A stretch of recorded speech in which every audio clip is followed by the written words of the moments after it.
EMRS में जो एक कॉमन आपको मिल रहा है, कुछ टॉपिक्स जो कॉमन है, जो सभी पोस्ट के लिए पूछे ही जा रहे हैं, उसमें एक जनरल हिंदी, जनरल इंग्लिश तो है ही, और भी कई सारे टॉपिक्स हैं जो कॉमन है, जैसे कि कंप्यूटर है, रीजनिंग है, लॉजिक है।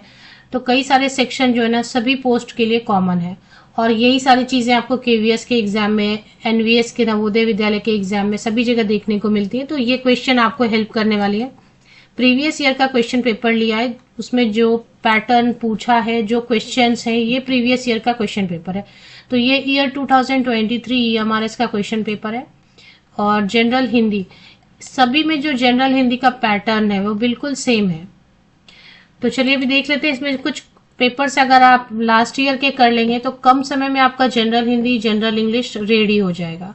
और जैसा अभी टीजीटी की अगर बात करेंगे तो टीजीटी में आपको 12 आउट ऑफ 30 टोटल मिला के 12 आउट ऑफ 30 लाना है। तो जिसमें कि अगर आप 2 पेपर हिंदी ही ले लेंगे ना, तो आपको यहीं पे 12 मार्क्स आ जाएंगे, हिंदी में ही 12 से ज्यादा आ जाएंगे। फिर रह जाएगा एक इंग्लिश, इंग्लिश में आप 1-2 मार्क भी ले आते हैं तो आप इसमें क्वालिफाई हो जाते हैं। तो ये क्वालिफाई करने वाला सेक्शन है, इसके मार्क्स तो जुड़ेंगे नहीं, बस क्वालिफाई होना है। बट आपको क्वालिफाइंग मार्क्स से ज्यादा मार्क्स आ जाएंगे अगर आपने थोड़ा सा पैटर्न को समझ लिया तो मैंने ऑलरेडी 2-3 वीडियो बनाए हैं, शायद ये तीसरा नंबर वीडियो है हिंदी पे। ऐसे ही और कुछ वीडियोस मैं हिंदी पर फिर इंग्लिश पे भी लेके आऊंगी, जो प्रीवियस ईयर का क्वेश्चन पेपर ही रहेगा। तो इसमें सबसे पहले 3 क्वेश्चन रहेंगे आपके, जो जिसमें पैराग्राफ पैसेज दिया हुआ है उसको पढ़ना और उसमें से ही आंसर सर्च करके आपको 3 क्वेश्चन के आंसर करने हैं। तो पहले इसको पढ़ लेते हैं। नारी समाज का अत्यंत महत्वपूर्ण अंग है। प्राचीन काल में, अब इसमें 2 चीजें दी हुई हैं, एक तो प्राचीन काल में दिया हुआ है और एक मध्य काल में दिया हुआ है। ये आपको ध्यान देना, पढ़ते वक्त बहुत फोकस्ड रहना पड़ता है और कुछ नहीं रहता है इसमें, इससे ये आंसर निकल जाते हैं। तो नारी समाज का, तो नारी की बात हो रही है, समाज का अत्यंत महत्वपूर्ण अंग है। प्राचीन काल में नारी को कैसा सम्मानजनक स्थान प्राप्त था, तो मेन चीजों को अंडरलाइन कर ले पढ़ते वक्त। कहा जाता था कि जहां नारी की पूजा होती है वहां देवता निवास करते। मध्यकाल में नारी का महत्व कम हो गया, कुछ कम हो गया मध्यकाल में। यत्र नार्यस्तु पूज्यन्ते तत्र रमन्ते तत्र देवता वाले देश में उसको भोग की वस्तु बना दिया गया। कब? मध्यकाल में। तब नारी आर्थिक दृष्टि से स्वतंत्र नहीं थी। तो स्वतंत्र नहीं थी, ये आपको अंडरलाइन करना है। किस दृष्टि से? आर्थिक दृष्टि से। वह पराधीन थी, अतः उसके अधिकारों में कटौती होती चली गई। क्यों पराधीन थी? क्योंकि आर्थिक दृष्टि से वो स्वतंत्र नहीं रही मध्यकाल में। समाज में पुरुष वर्ग को उपार्जन का उत्तरदायित्व मिल जाने से, उपार्जन का मतलब होता है अर्न करना, पैसे कमाना, जो कि अभी आप देखें फीमेल हो मेल हो सभी कमाते हैं, बट मध्यकाल में थोड़ा सा रेस्ट्रिक्ट हो गया था, पुरुष को ही दे दिया गया था कि तुम ही कमाओगे लाओगे और महिला जो है घर में रहेगी, घर संभालेगी। इससे उसकी स्थिति कमजोर हो गई, क्योंकि आर्थिक रूप से वो डिपेंडेंट हो गई दूसरों पे, है ना। एक प्रकार का पूंजीपतित्व ही प्राप्त हो गया, मतलब तुम्हें अभी जो फाइनेंशियली तुमको ही पूरा अधिकार मिल गया। किसको? पुरुष वर्ग को, मेल इसको। उसने नारी को कठिन बंधनों में बांधकर रखने का हर संभव प्रयास किया। ये सब बात हो रही है मध्यकाल की। चलिए अब इस पे 3 क्वेश्चन से सिर्फ 3 क्वेश्चन, तीनों क्वेश्चन आंसर हो जाएंगे इजीली, वो देख लेते हैं। तो पहला क्वेश्चन पूछ रहे हैं, प्राचीन काल में नारी को स्थान प्राप्त था। तो प्राचीन काल में बहुत अत्यंत सम्मानजनक, है ना, देवी का नहीं, महत्वपूर्ण नहीं, अत्यंत महत्वपूर्ण नहीं, अत्यंत सम्मानजनक। जो शब्द इसमें यूज किया है ना वही लिखना है। इसमें जो लिखा है पैराग्राफ में, अभी आपको लग रहा है कुछ और पढ़ा है आपने, होता है ना कई बार हम कुछ और पढ़ते हैं, बट वो सब दिमाग नहीं लगाना है। प्राचीन काल में अत्यंत सम्मानजनक, वही कॉपी पेस्ट कर देना है आपको। पैसेज वाले में कॉपी पेस्ट करना रहता है। तो इसमें आपको सब लगेगा हाँ ये भी सही है, ये भी सही है, ये भी सही है, लेकिन लिखा क्या है उसमें पैराग्राफ में। तो 131 का आंसर 1 इज करेक्ट, पहला आंसर करेक्ट है। चलिए नेक्स्ट क्वेश्चन पढ़ेंगे, 3 ही क्वेश्चन रहेंगे इस पे पैराग्राफ पे।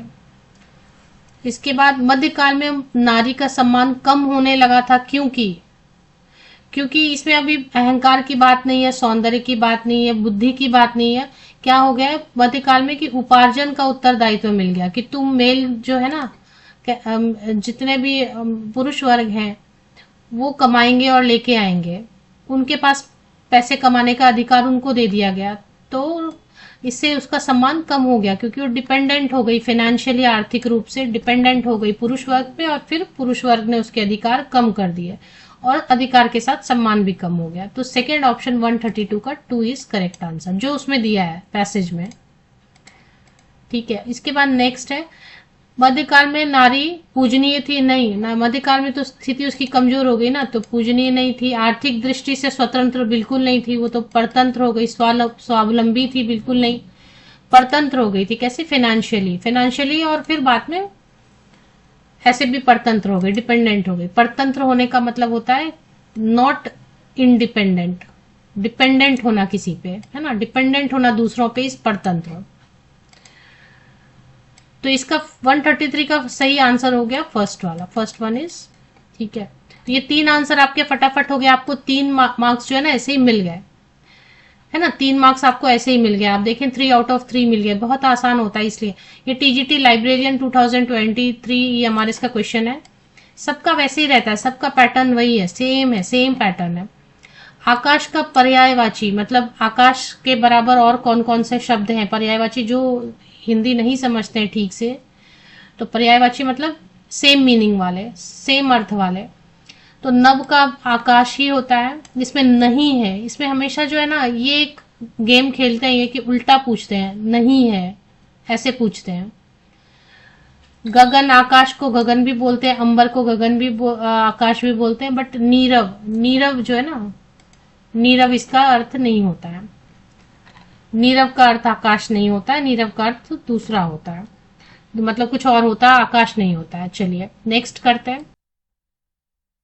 135 में एक जो है ना लोकोक्ति दिया, और आपको लगेगा सभी इसका आंसर लगभग सही है, लेकिन सटीक जो सबसे ज्यादा सही लग रहा है, मान न मान मैं तेरा मेहमान। हम लोग कितनी बार बोलते हैं मान न मान मैं तेरा मेहमान, है ना, कितनी बार बोलते हैं, बट उसका सही बिल्कुल अर्थ जो है इसमें से ढूंढना है। फर्स्ट ऑप्शन दिया है, किसी को अपना काम करवाने के लिए बाध्य करना, किसी भी कार्य को करने में असमर्थ होना। ये तो बिल्कुल नहीं है, ऐसा काम करने से इसका बिना बताए किसी के घर पहुंचना, ऐसा लगता है मेहमान लिखा है तो किसी के बिना बताए किसी के घर पहुंचना, जबरदस्ती किसी के गले पड़ना। तो देखिए इसमें जो है ना मान न मान मैं तेरा मेहमान का सबसे सही जो है ना वो है जबरदस्ती किसी के गले पड़ना। मतलब किसी भी काम के लिए मान न मान मैं तेरा मेहमान, मतलब जबरन किसी के गले पड़ जाना कि अब तू इस मुझे एंटरटेन करना कर, मेरा इस काम के लिए मैं तेरे गले पड़ गया, है ना। तो गले पड़ना is more accurate for this, मान न मान मैं तेरा मैं। हालांकि आपको लगेगा ये भी सही है, थोड़ा थोड़ा ये भी सही है, बट एक्यूरेट जो है ना वो है गले पड़ना, जबरदस्ती गले पड़ना। तो 135 का 4 नंबर जो है ना आंसर सही है। चलिए नेक्स्ट चेक करेंगे। तो आपको अभी देखें कितने सारे मार्क्स ऐसे ही मिल रहे हैं, 5 में 5, ये आप आंसर कर लेते थे। वर्तनी की दृष्टि से शुद्ध है, यहाँ पे ध्यान देना होता है, कभी ये लिख देंगे अशुद्ध है, कभी लिख देंगे शुद्ध है, तो आपको वो ध्यान देना है। देखिए अनुग्रहित, आप थोड़ा भी हिंदी पढ़े हैं तो अनुग्रहित ऐसे नहीं लिखते हैं। अनुग्रहित जो है ना, अनुग्रहित लिखने का तरीका अलग रहता है। आप में से जो भी जानते हैं वो लिख के बताएं अनुग्रहित कैसे लिखते हैं। अनु जो पहला वाला है, अनुग्रहित जो है ना ऐसे लिखते हैं, यहां तक ठीक है, बट ये जो है ना ऐसे होता है अनुग्रहित, ठीक है, तो ये गलत है। ये इन्होंने जो दिया है ना ये गलत है।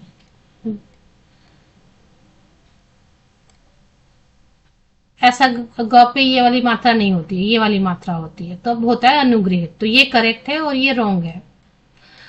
अध्ययन फिलहाल तक सही लग रहा है और ये सही है। सामर्थ्य करके कोई वर्ड ही नहीं होता है, सामर्थ्य कोई वर्ड नहीं होता है।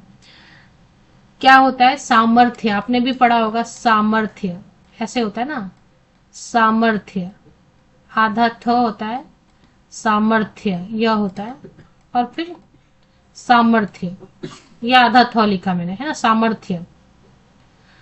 और हंसमुख भी गलत है, तो ये भी गलत है, और हंसमुख भी गलत है। हंसमुख पे ऐसा होता है, चंद्र बिंदु होता है। हंस में भी हम लोग चंद्र बिंदु लगाते हैं, तो हंस से हंसमुख हुआ, जो हंसता हुआ मुख वाला है, तो हंसमुख पे चंद्र बिंदु होता है। तो अनुस्वार नहीं होता है, तो ये भी गलत है, ये भी गलत है, और ये पहला वाला भी गलत है। तो इसका सबसे सही जो है अध्ययन, बिल्कुल सही है अध्ययन। 136 का आंसर नंबर 2 इज करेक्ट। तो ये सब बेसिक है, आप ऐसे भी जनरल हिंदी क्वालिफाई कर लेंगे। और टीजीटी में एक रीजनल लैंग्वेज लेना है, उसमें भी अगर हिंदी थोड़ी अच्छी है तो हिंदी ले लीजिए, आपका आराम से 12 मार्क आ जाएगा। व्यक्तिवाचक संज्ञा, देखिए एक होता है ना जो पहाड़, नदी, सभा, ये सब जातिवाचक है, एक जाति को सूचित कर रहा है। कॉमन मतलब पहाड़, कॉमन मतलब नदी, कोई भी नदी, सभा कोई भी। लेकिन महामंडल, महामंडल एक स्पेसिफिक हो जाता है। जैसे कि राम बोलेंगे, राम जी, तो वो स्पेसिफिक हो गए। सीता माता, तो वो स्पेसिफिक हो गई, तो वो जातिवाचक हो जाएगा। और अगर कहेंगे नारी, नारी समाज, तो नारी समाज जब बोलते हैं तो वो क्या हो जाएगा, सॉरी आई एम सॉरी, व्यक्तिवाचक जो रहेगा वो राम जी हो गए व्यक्तिवाचक, है ना, राम जी हो गए व्यक्तिवाचक, सीता जी हो गई व्यक्तिवाचक, है ना, गंगा नदी हो गए व्यक्तिवाचक। लेकिन अगर आप बोलेंगे नारी समाज, तो वो क्या हो गया, एक जाति को सूचित कर रहा है, एक पूरे समुदाय को सूचित कर रहा है, पूरे समुदाय को, एक पूरे ग्रुप को इंडिकेट कर रहा है नारी, तो वो हो गया जातिवाचक। तो इसी तरीके से सभा हो गया जातिवाचक, नदी हो गया जातिवाचक, पहाड़ हो गया जातिवाचक। लेकिन महामंडल जो है ना वो स्पेसिफिक हो रहा है। एक मंडल जो महामंडल है, हो सकता है किसी खास मंडल का नाम हो महामंडल, तो खास स्पेसिफिक हो रहा है, तो उसको व्यक्तिवाचक बोलते हैं, संज्ञा, नाउन। तो ये जो है ना करेक्ट आंसर है व्यक्तिवाचक का। तो नंबर 1 इज 137 का नंबर 1 इज करेक्ट। जब किसी भी ग्रुप को इंडिकेट करते हैं, किसी भी जो स्पेसिफिक नहीं है, खास नहीं है, तो वो जातिवाचक रहेगा। और स्पेसिफिक नाम दे देंगे जब हम, तो फिर वो व्यक्तिवाचक होगा। इसमें विलोम शब्द मतलब उल्टा शब्द युग्म, यहाँ पे ध्यान देना होता है। यहाँ पे लिखते हैं कि नहीं है ये लिखा होता है ना, असंगत है, तो यहाँ पे ध्यान देना होता है। तो है पूछ रहे हैं कि कौन सा विलोमार्थ शब्द युग्म है, मतलब कौन सा सही पेयर है जो एक दूसरे के अपोजिट है, कौन सा पेयर इसमें सही है जो अपोजिट है एक दूसरे के। तो निम्नलिखित में विलोमार्थी शब्द युग्म है। तो अब इसमें जो है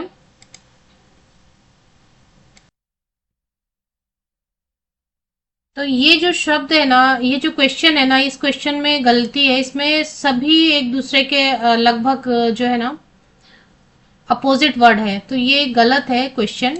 इसमें होना चाहिए निम्नलिखित में विलोमार्थी शब्द युग्म नहीं है। कौन सा नहीं है होना चाहिए। तो ये अगर आप अटेम्प्ट करेंगे ना, आप गलत भी आंसर करेंगे तो इसका आपको मार्क्स मिलता, क्योंकि क्वेश्चन में एरर है, क्वेश्चन ही गलत है। निम्नलिखित में विलोमार्थी शब्द युग्म नहीं है, नहीं है इसलिए मैं बोल रही हूँ क्योंकि सारे इसमें हैं। अमर का उल्टा होता है मर्त्य, अमर मतलब जो कभी ना मरे, तो मर्त्य का जो मरेगा ही मरेगा, अमर का उल्टा मर्त्य, ये सही है। आविर्भाव का उल्टा तिरोभाव ही होता है, तो ये भी सही है। अल्पज्ञ का मतलब होता है कम जानने वाला, तो बहुज्ञ का मतलब होता है बहुत जानने वाला, तो अल्पज्ञ का उल्टा बहुज्ञ ही होता है, ये भी सही है। तो ये सब तो तीनों तो सही है ना, लेकिन ऑप्शन तो अपने को एक ही देंगे, तो इसके लिए एक क्वेश्चन ही गलत है। इसमें लिखना था कि निम्नलिखित में विलोमार्थी शब्द युग्म नहीं है।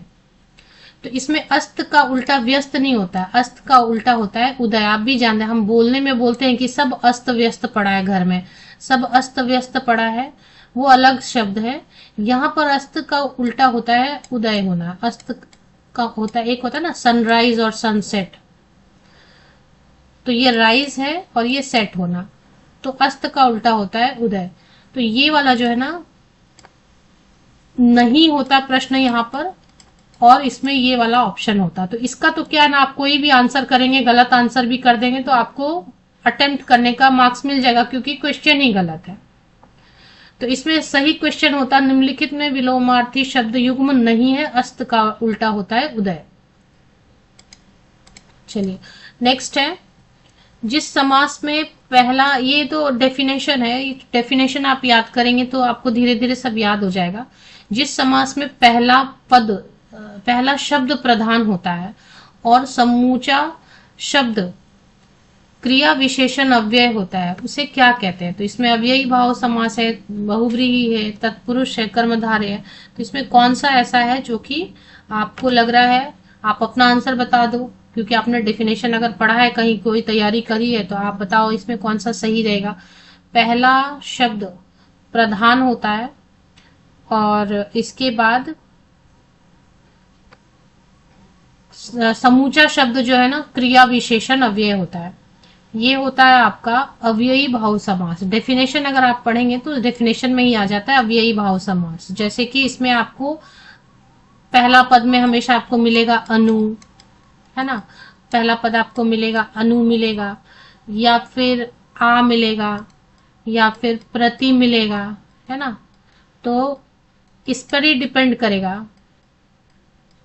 प्रधान होता है इस पे डिपेंड करेगा।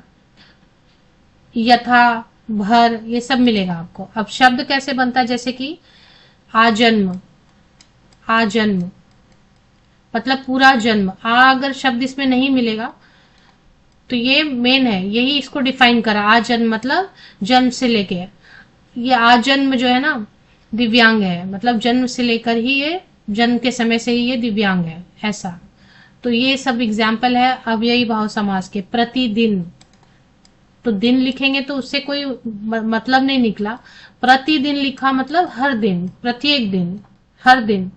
तो ये प्रधान है, यही इसको डिफाइन करेगा और ये पूरा मिलके क्रिया विशेषण बनेगा। तो प्रतिदिन ये अव्ययी भाव समास है। यथाशक्ति, यथाशक्ति, यथाशक्ति, है ना। तो यथा मेन है, इसको यथा इसको मीनिंग दे रहा है, यथा इसको डिफाइन कर रहा है कि शक्ति के हिसाब से। यथाशक्ति आप अपना जो है ना डोनेट कर दें, यथाशक्ति आप डोनेट करें, दान करें, मतलब आपकी जितनी शक्ति है, क्षमता है, तो यथाशक्ति, शक्ति के हिसाब से, आपकी अपनी क्षमता, कैपेसिटी के हिसाब से। तो 139 का आंसर, जो करेक्ट आंसर है वो है 1। पहला शब्द प्रधान होता है और पूरा जो शब्द है वो क्रिया विशेषण अव्यय होता है, अव्ययी भाव समास कहलाता है। डेफिनेशन ही रट लें, एग्जाम्पल्स तो मैंने आपको दे दिए। प्रतिदिन, आजन्म, यथाशक्ति।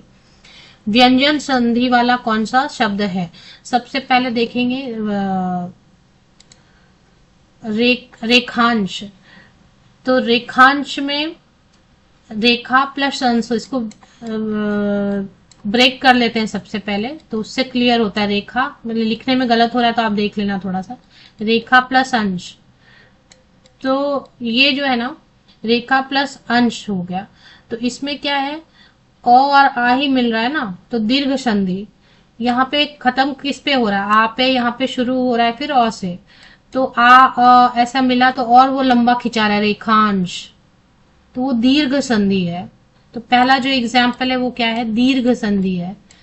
जब आप ब्रेक करते हैं तो एंड में आ रहा है, और जो हाँ शुरू कर रहे हैं दूसरा वर्ड, वो वहां पे भी आ या अ आ रहा है, तो वैसा दीर्घ संधि हो गया।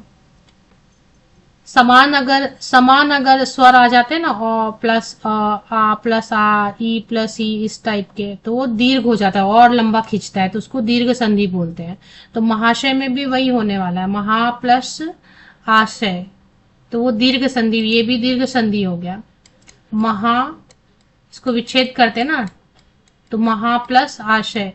अब आप देखेंगे आशय कंप्लीट नहीं हो रहा है, यहाँ पे यह है, तो यहाँ पे भी आ रहा है, यहाँ पे भी आ रहा है, तो आ प्लस आ, दीर्घ संधि हो गया। इसके बाद चलिए देखते हैं सदानंद। तो सदानंद को ब्रेक करते हैं। सदानंद का होता है सत प्लस आनंद। तो व्यंजन संधि में ऐसा रहेगा, जब आप ब्रेक करेंगे ना तो ऐसा रहेगा, सत प्लस आनंद। अब इसमें ये देखेंगे, ये पूरा जो ना पूर्ण ये जो है ना, ये नहीं हुआ, व्यंजन नहीं हुआ। तो इस टाइप का जब ब्रेक होके आता है, जिसमें कि आपको पहला वर्ण ऐसा आया, जब भी ब्रेक किया तो इस टाइप से आया, क, या फिर च पे आया, या ट पे आ गया इस तरीके से, या त पे आ गया जो अभी आया, सत प्लस आया, या प पे आ गया, और इसका मेल किसी स्वर से हो गया, है ना। इसमें सत प्लस आनंद, सत प्लस आनंद, तो ये हो गया आपका व्यंजन संधि। तो ये हो गया व्यंजन संधि आपका। तो ये और ये कैसा हो जाता है, ये बदल के दूसरा फिर जो है ना दूसरे इसमें बदल कन्वर्ट हो जाता है, मतलब दूसरे व्यंजन में कन्वर्ट हो जाता है। तो पे तो है इधर और यहाँ पे आ है, और ये मिलके हो गया द, सदानंद। तो ये थर्ड व्यंजन बन गया। तो ऐसे में व्यंजन संधि होता है। सिंपल अगर डेफिनेशन समझना चाहे, महेंद्र वर्ड ही गलत है, महेंद्र होता है, तो ये तो शब्द ही गलत है, तो इसके बारे में तो सोचेंगे ही नहीं। तो ये बस इतना ही सा है। इसमें आपको आराम से कितने मार्क्स, आपको लगता था अगर आपके सामने ये पेपर आता था तो आपको कितने मार्क्स आते थे? 7 आता था, 6 आता था, 10 क्वेश्चन हैं, कितने आते थे आपको? मेरे हिसाब से आपको कम से कम 6 तो जरूर आ जाएंगे बिना पढ़े। आप अपने आप को इवेल्युएट कीजिए, आपने अभी तक जितनी पढ़ाई करी उसमें आपको कितने मार्क्स आते हैं, कमेंट सेक्शन में लिख दें जरूर।